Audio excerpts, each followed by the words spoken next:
Bienvenue sur l'éprouvettes. Ici je teste des logiciels français ou européens avec un gros focus e-commerce. Je sélectionne des logiciels exclusivement avec des fonctionnalités ultra novatrices ou bien boostées à l'IA. Avant chaque test, je contacte le ou la fondateur ou alors responsable produit afin d'obtenir une démo de sa part ainsi que des accès privilégiés à l'outil. Je fais ensuite un crash test afin de vous fournir une information transparente ainsi que mon avis sur l'outil. Et j'essaye toujours de rester le plus impartial possible. Pour ma part, je suis Baptiste Nicolas, passionné de comprendre comment l'IA transforme le e-commerce et moi-même fondateur de 2 logiciels pour les e-commerçants. Allez, c'est parti pour le test. Aujourd'hui, on teste un tool vraiment impressionnant. C'est une boîte barcelonaise. J'ai rencontré un des fondateurs pas loin de Barcelone. Donc basé en Espagne, majorité de clients espagnols. Vous allez voir qu'il travaille avec quelques références françaises également. Et en fait, ça permet, cet outil, de créer une nouvelle expérience d'achat conversationnelle directement sur le site e-commerce, où une interface est construite en temps réel en fonction du prompt du visiteur ou du client. L'idée de base, c'est de supprimer toutes les distractions, tous les bruits environnants, entre guillemets, pour aller droit au but, aider le client à chercher les produits dont il a besoin et forcément améliorer les ventes. Donc vous vous en doutez, c'est quelque chose qui va marcher sur les sites internet et dans une certaine profondeur de catalogue de produits.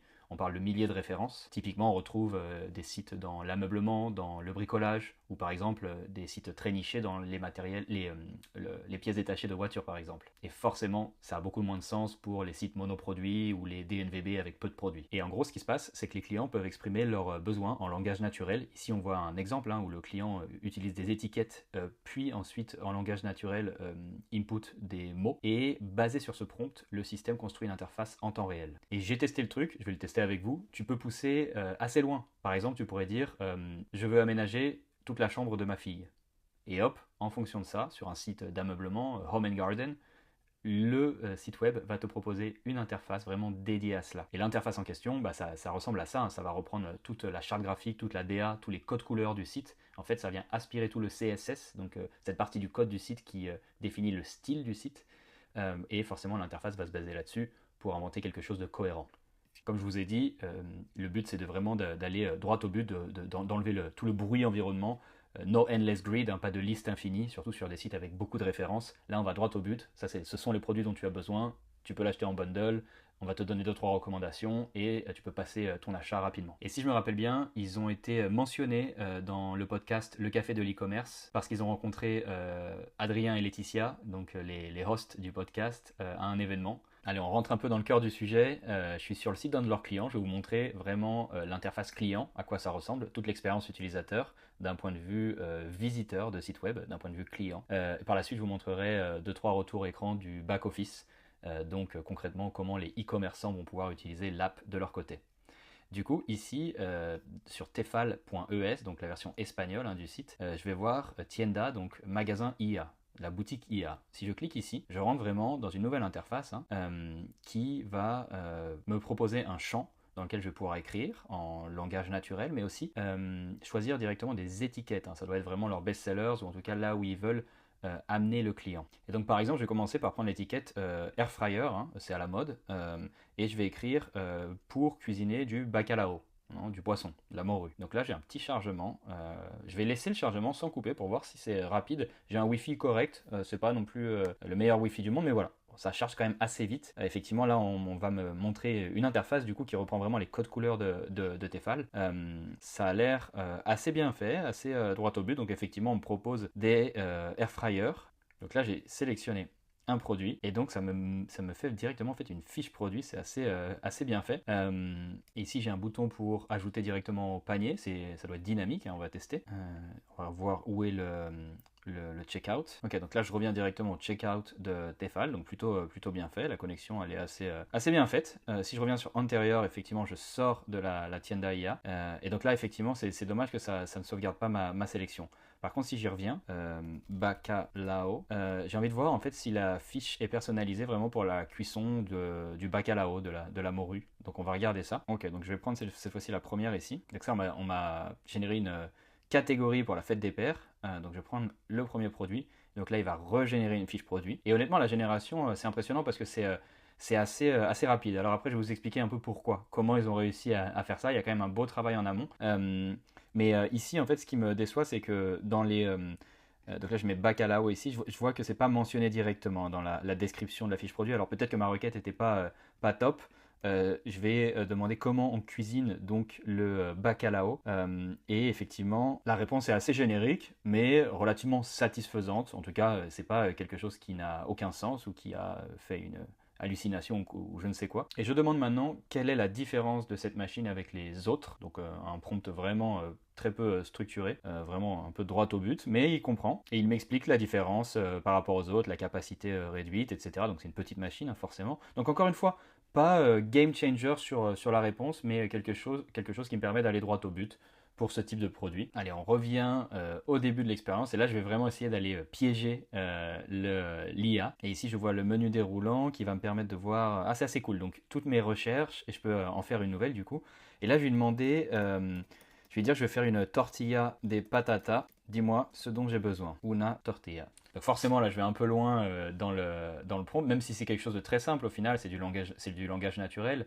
À voir si vraiment l'IA est capable de tout sélectionner pour ça. Et donc là, je vois des poils ici, ça a du sens, ça a du sens. Un fouet, bien entendu. Des ustensiles additionnels, ok. Ok, ouais, tout a du sens en tout cas, c'est plutôt cool. Je vais sélectionner, tiens, cette collection ici. Et effectivement, donc là, je vois des poils qui nécessitent peu d'huile pour être utilisés. Et donc si je clique sur une poêle en particulier, la page produit est construite en temps réel. Et quand j'arrive sur la page, je vois que tout est bon. Par contre, c'est dommage que le mot tortilla, vu que c'est ce que je veux cuisiner, ne soit pas mentionné ici directement. Donc petit point négatif hein, pour moi concernant cela. Le reste, l'expérience est plutôt bonne, les temps de chargement sont plutôt impressionnants. J'en dirai encore une fois quelques mots juste après. Allez, on continue le test sur le site d'un autre client, donc Min Cosmetics, hein, très présent en Espagne. Donc pareil, le moteur d'IA ici. Et là, j'ai préparé un prompt hein, qui dit que je cherche un traitement pour l'acné et que j'ai une peau grasse. Donc en fonction de ce prompt, à voir les produits qu'ils vont me recommander. Donc effectivement, encore une fois, ils me génèrent une collection, ils me mettent en avant des produits avec les prix réels. J'ai checké, les prix sont bien synchronisés. Et puis des collections de produits additionnels. C'est toujours ça un peu le même layout hein, qu'ils utilisent. Donc on va aller dans la collection principale. Et encore une fois, un temps de chargement très rapide. Là, je vais avoir que 4 produits. Donc là, voilà, là, je vois vraiment beaucoup plus la valeur du truc avec des questions, des FAQ, questions fréquentes qui sont générées. Ils ne mentionnent pas spécialement la peau grasse hein, dedans, donc bien entendu ils ne peuvent pas non plus avoir des produits adaptés vraiment à toutes les requêtes. Mais en tout cas, le fait d'avoir que 4 produits ici, je le trouve plutôt pas mal. Là, je vais lui demander si est-ce que ça convient pour la peau grasse. On va voir ce qu'il me répond directement. Ouais, ok. Donc effectivement, la réponse a l'air d'avoir du sens, d'être cohérente. Usage quotidien, ok, très bien. Donc là, c'est cool. Et j'aimerais bien lui demander une comparaison avec les autres produits qu'il m'a proposés. Voilà, donc je lui ai demandé de me faire une comparaison avec les autres produits qu'il m'a proposés. On va voir ce qu'il me recommande. Et là, effectivement, par contre, rien ne s'est passé. Allez, on retente ici. Et j'ai l'impression que cette fois-ci, oui, effectivement, la comparaison se fait. La réponse a l'air cohérente ici. Encore une fois, très simple. Ça va vraiment droit au but. J'aime bien. Le fait que ce soit une nouvelle interface générée, j'ai l'impression que c'est pas ultra nécessaire. Est-ce que je peux revenir à la catégorie ici? Je sais pas. Je vais regarder ça tout de suite. Ouais, effectivement. Donc, je peux revenir à la catégorie, je peux voir les autres produits et je peux avoir effectivement d'autres inspirations ici, mais toujours vraiment dans une requête sémantique très proche de ce que j'ai prompté. Voilà, dernier petit coup d'œil ici. Effectivement, je vais avoir quelque chose de très personnalisé hein, par rapport à ce que j'ai demandé, pardon. Donc, ouais, plutôt impressionné hein, par cette interface. Des temps de chargement quand même assez corrects. Hein, il génère tout en temps réel. Donc ouais, vraiment quelque chose d'agréable à utiliser, qui va droit au but. Est-ce que c'est nécessaire de reconstruire des interfaces entièrement pour ça? Je n'ai pas l'impression. Ça aurait peut-être pu être intégré plus nativement dans le site web.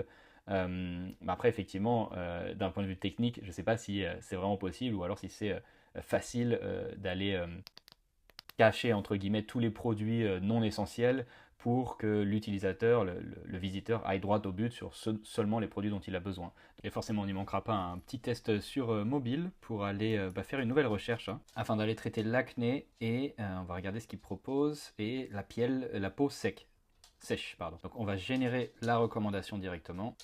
Effectivement, une expérience qui s'apparente beaucoup plus à du scrolling mobile. On va pouvoir aller ouvrir cette fiche produit pour aller voir ce qu'elle donne. Ce qui est cool là, c'est que vraiment le résumé est beaucoup plus mis en valeur, où je vais voir tous les attributs produits qui ont été préalablement en fait mis en place dans le back-office, automatiquement par IA. Il y a un check humain derrière, on va en parler juste après. Donc quelque chose qui peut me rassurer par rapport à ce que je veux acheter. Des images produits qui ont elles aussi été générées par IA. Donc encore une fois dans le back-office, on verra juste après. On n'aura pas la chance de les générer nous-mêmes, mais on aura quand même un retour écran. Effectivement, quelque chose de très personnalisé pourquoi c'est adapté vraiment pour moi, parce que j'ai la peau sèche et sensible, etc. Donc vraiment quelque chose de droit au but, hein. C'est pas une page produit à rallonge, j'ai déjà tout scrollé ici, donc beaucoup mieux présenté que sur ordinateur, honnêtement. Et je vais pouvoir tout interagir, bien entendu. Et je vais poser une question qui n'a rien à voir. Je vais lui demander s'il y a des discounts et je vais voir ce que me répond l'IA. Et oui, effectivement, il me dit qu'à partir de 50 euros, je peux avoir des descuentos, des discounts. Il me recommande de s'abonner à leur newsletter pour suivre les offres, etc. Donc oui, effectivement, quelque chose d'assez cohérent et encore une fois très court, hein, vraiment pas des réponses à rallonge. Peut-être qu'elle pourrait être mieux structurée, plus de sauts de ligne, peut-être des éléments en gras, mais quelque chose d'efficace qui fonctionne en tout cas. Bon, je vous présente un retour écran du back-office du coup. C'est pas mon accès personnel, c'est un retour écran qui m'a été envoyé. Ici en fait, dans le product mapping, hein, donc dans cette interface, on voit bien qu'on va pouvoir aller synchroniser son catalogue produit ou seulement une partie à l'outil. Ce que font généralement les marques, c'est qu'elles vont choisir certaines catégories produits, peut-être par exemple les best-sellers ou alors des nouveaux produits, des nouvelles collections pour aller commencer. Ici on voit qu'il y a 522 produits pour Tefal. Donc, mais en réalité, j'imagine que Tefal doit avoir 150 000, peut-être 200 000 produits. Donc, effectivement, commencer sur quelque chose, sur un échantillon plutôt petit, afin de ne pas prendre de risques et d'aller tester ça vraiment pour aller le comparer plus facilement avec le taux de conversion réel en dehors du coup de Enso. Ce qui va être hyper intéressant, c'est ce qu'on voit actuellement, c'est qu'on va pouvoir aller filtrer les produits avec du langage naturel. Par exemple, je demande dans telle catégorie, je veux tous les produits les plus légers et en fonction du poids du produit qu'il y a dans les attributs produits, l'IA va comprendre et l'IA va permettre de classifier, d'organiser ces produits, de les structurer automatiquement basés sur des requêtes en langage naturel. Il y a également une page vocabulary, donc enfin paramètres et ensuite vocabulaire. Donc là-dedans, on va pouvoir aller par type de produit, aller vraiment ajuster, même par produit, c'est ce qu'on voit actuellement, aller vraiment ajuster la façon dont l'IA s'exprime, les mots-clés, vous savez, les petites étiquettes proposées dans la recherche, etc. Donc ça, c'est quelque chose qui est mappé automatiquement lorsqu'on installe le logiciel. Mais derrière, il y a quand même un travail humain à faire pour aller s'assurer vraiment que l'IA oriente le visiteur dans telle ou telle direction basée sur les objectifs business de la marque. Et après, niveau configuration, on peut même aller plus loin. Par exemple, si on a un site multilingue sur la façon de traduire, si on n'est pas satisfait du style généré par cette nouvelle interface, on peut aller l'ajuster, soit avec du code sur mesure, soit avec du drag and drop assez facile qu'ils ont mis en place directement dans l'interface. Donc ça, c'est plutôt bien fait. Et puis, on peut aussi aller ajuster, bien entendu, le fameux tone of voice, hein, donc le ton de l'IA et la manière de s'adresser tout simplement. Donc ça, c'est des paramétrages assez bien faits. Puis ce qui est cool, c'est que c'est plus de la sélection, du drag and drop, mais c'est très très peu de prompting dans leur interface, ce qui pour moi vraiment enlève beaucoup de barrières parce que le prompting, ça prend du temps. Il faut bien réfléchir avant, il ne faut pas oublier certains mots-clés, certains détails importants. Donc là, c'est vrai que ça se fait en quelques clics et c'est plutôt agréable. Bon, maintenant, la question qu'on attend tous, combien ça coûte? Je sais que pour l'onboarding, il facture un frais fixe de plusieurs milliers d'euros. Donc peut-être je vais vous donner une fourchette entre 2000 et je sais pas 8000 euros par exemple. Et j'ai eu des retours positifs de la part de l'écosystème ici en Espagne sur leur onboarding. Donc probablement ils font un bon job pour aller vraiment bien tout configurer, bien tout paramétrer directement dans l'app. Forcément, leur moteur IA fait une grosse partie du travail, mais comme vous le savez, il y a toujours du fine-tuning à faire. Et leur façon de procéder, en fait, c'est une approche collaborative avec le client, c'est-à-dire dès que l'équipe de Enso ne sait pas spécialement quoi renseigner, quelle valeur mettre ou quelle étiquette ajouter à un produit, si l'information est manquante, le client va avoir entre guillemets une liste de tâches à faire afin d'aller amener l'information manquante pour cet onboarding. Il faut savoir aussi que Enso génère automatiquement les images pour aller reconstruire les pages produits. Donc ils vont générer au préalable toutes les images des produits concernés. Le client va devoir aussi valider cela. Est-ce que la charte graphique, est-ce que le code couleur sur les images est bon? La dernière étape de leur onboarding, c'est un test sur la qualité des données. Donc prendre un échantillon de plusieurs produits et tout simplement tester, aller voir aussi s'il y a des incohérences dans la liste produit, dans la catégorisation, dans l'arborescence des produits. Donc ça, bien entendu, c'est pas fait manuellement, hein. C'est une surcouche IA qui vient tout checker pour aller vraiment flaguer la moindre petite incohérence ou petite erreur. Et par la suite, il y a le déploiement sur un petit périmètre de produits. Je sais qu'ils travaillent également avec Leroy Merlin en Espagne et qu'ils ont lancé sur un peu moins de 1000 produits. Donc encore une fois, une toute petite partie du catalogue de Leroy Merlin. L'idée, c'est d'aller valider un espèce de POC là-dessus, de montrer les bénéfices en termes de conversion, d'engagement, etc. au client. Puis, si le client est convaincu, d'aller déployer au reste du catalogue. Et concernant le coût mensuel, l'information que j'ai eue, c'est que leurs plus petits clients payent annuellement environ 15 000 euros. Donc c'est un peu plus de 1000 euros par mois. Donc réservé plutôt à des comptes de moyens grands comptes. Et encore une fois, des clients avec une profondeur de catalogue relativement importante.